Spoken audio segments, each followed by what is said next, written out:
This video lecture is going to go through how gases can be described quantitatively, which we will use in our labs moving forward for this unit. So there are four main variables that we have to understand conceptually and the units associated with them so that we can measure and understand what we are measuring, as well as do unit conversions and describe gases quantitatively using numbers.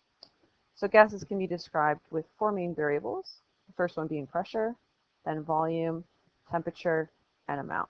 And so these next slides are going to primarily go through pressure, volume, temperature, and so you're going to see me abbreviate P for pressure, V for volume, T for temperature, and then amount. We aren't really going to study that so much this year, this semester, but the variable symbol for it is an N for like number of particles. And we cover more amount in junior level. This year we will keep that variable constant throughout all of our experiments.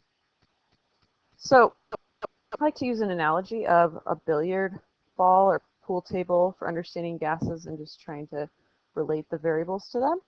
So if you think about the size of your container, that is the boundary. How much space you're going to keep the gases in is going to be the volume.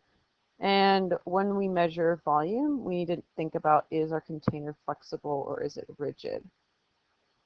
For the motion, so if you imagine playing pool, the pool balls are still, but if you imagine them all moving, like this image kind of has like a screen of moving particles, that how fast the particles are moving would be like the temperature. For pressure, you want to think about pressure in terms of collisions or impacts. So pressure is created when a billiard ball either hits another ball, or in this case, the way we measure pressure is when particles hit the walls of their container. And so the impact, that's what creates pressure.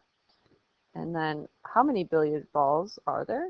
That would be the amount. So if we had twice as many billiard balls, then we'd have twice as many gas particles, and we could measure that.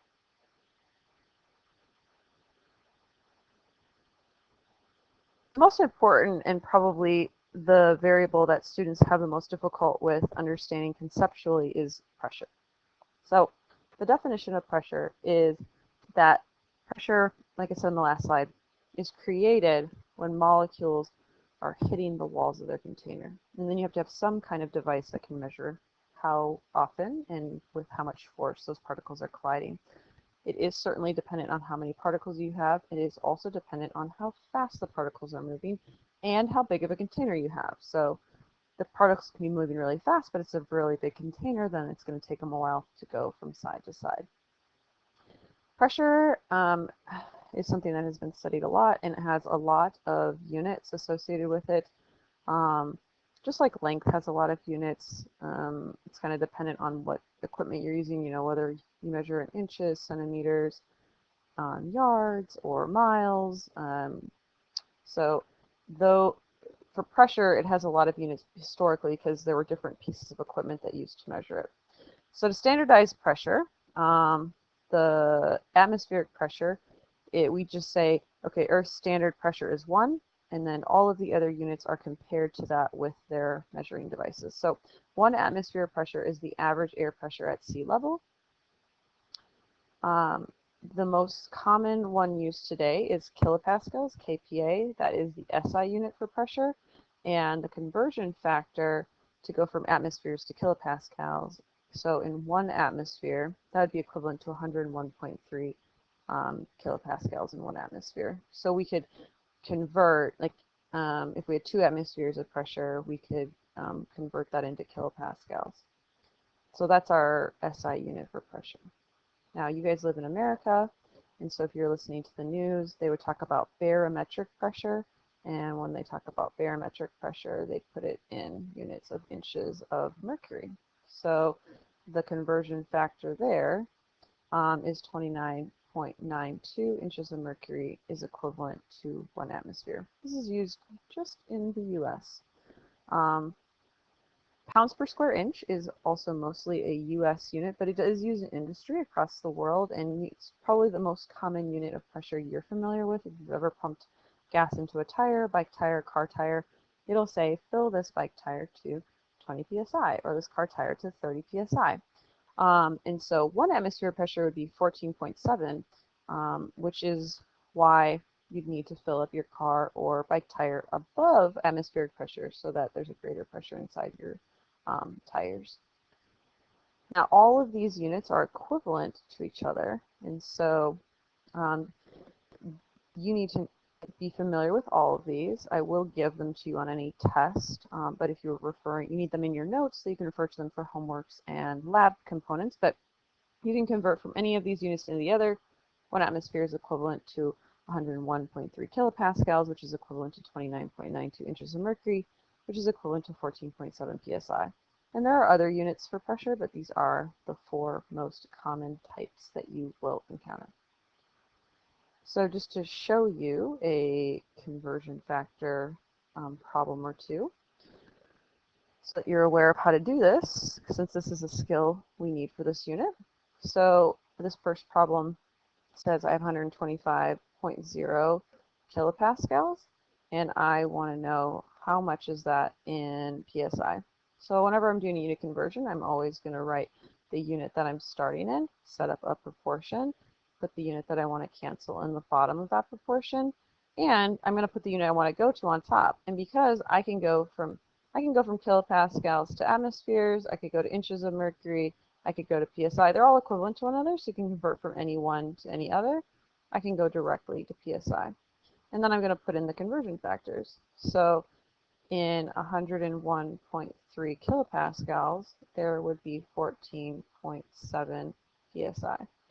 When I type this in my calculator, I'm going to type in 125.0 times the 14.7, hit enter, and then divide by 101.3. And your calculator will read 18.13919, etc. Units here, kilopascals cancel, so to be in units of psi. When I'm thinking about significant figures, I've got 4 in my given, so I get the 1, the 8, the 1, and the 3. That's going to round up to a 4, so 18.14 psi. I do want to think about, is this reasonable? So there'd be 101.3 kilopascals in 14.7. I'm starting with slightly above 101, so my answer of 18.14 seems reasonable. Just to do one more, make sure that we're getting that. So I'm starting with 24.5 inches of mercury, and I want to know what is that in atmospheres, okay?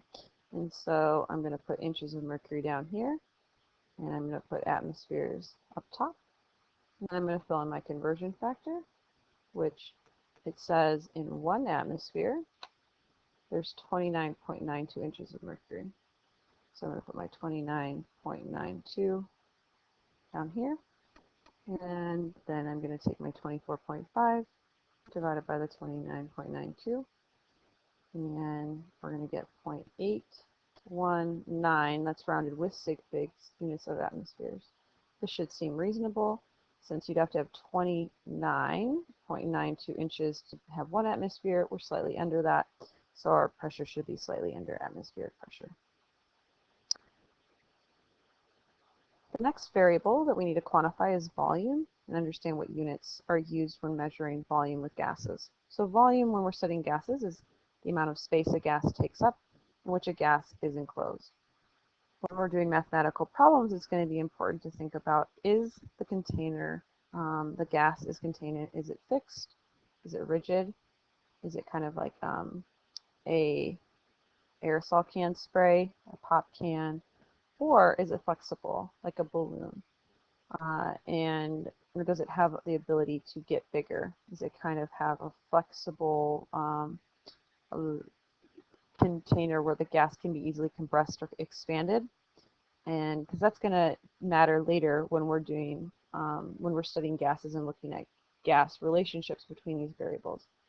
Luckily for us, the only commonly used unit for volume is liters. However, A liter of a gas is actually a decent amount, and so oftentimes we'll collect gas in milliliters and just have to convert it to liters. So this is to remind you of how to convert between milliliters and liters. So liters is a base unit, and so if you look on your green laminated sheet, you'll see that one base is equal to 1,000 milli, which then means in 1 liter that would be equivalent to 1,000 milliliters, and that conversion factor is worth knowing. The last variable units we're going to talk about is temperature. And for gases, it's really important that we understand that when we're studying gases and we're measuring the temperature, that what we're measuring is the average kinetic energy that the molecules have. It's how fast the majority of the particles are moving. Now, you guys are used to Fahrenheit and Celsius for temperature, but when we're doing problems, mathematical problems, the only unit we can use for temperature is Kelvin. And that is because it is the only scale that is directly proportional to the kinetic energy. And since for mathematical problems we're trying to calculate kinetic energy, we have to use the temperature scale that measures kinetic energy, which is Kelvin. Okay? Celsius is what our thermometers measure in, so while we might get a reading off of a thermometer in degrees Celsius, we have to convert it to Kelvin before we do any problems. Now we do this by adding 273. So if you get a temperature reading off of a thermometer, you're going to add 273, and then you'll get your temperature in Kelvin. Okay? So the converting is easy. It's just addition. You don't have to multiply or divide like you've had to do for other conversions. So if we wanted to take 37 degrees Celsius and convert to Kelvin, we would just take our 37 degrees Celsius, add 273, and get our 310 Kelvin. Okay, and so converting is not difficult for this, and vice versa. So since the equation is temperature in Kelvin is degrees Celsius plus 273, if we were given Kelvin and we wanted to go to Celsius, we would take our 375 Kelvin and subtract 273. So it's either adding or subtracting. And in this case, we'd get 102 degrees Celsius there, which would be pretty warm. That'd be above the boiling point of water. So whenever you have a temperature in Celsius, convert it to Kelvin before you do any mathematical problems, which will be helpful as we go through this unit. And I believe that's it for this video lecture. The next one will be on the early gas laws.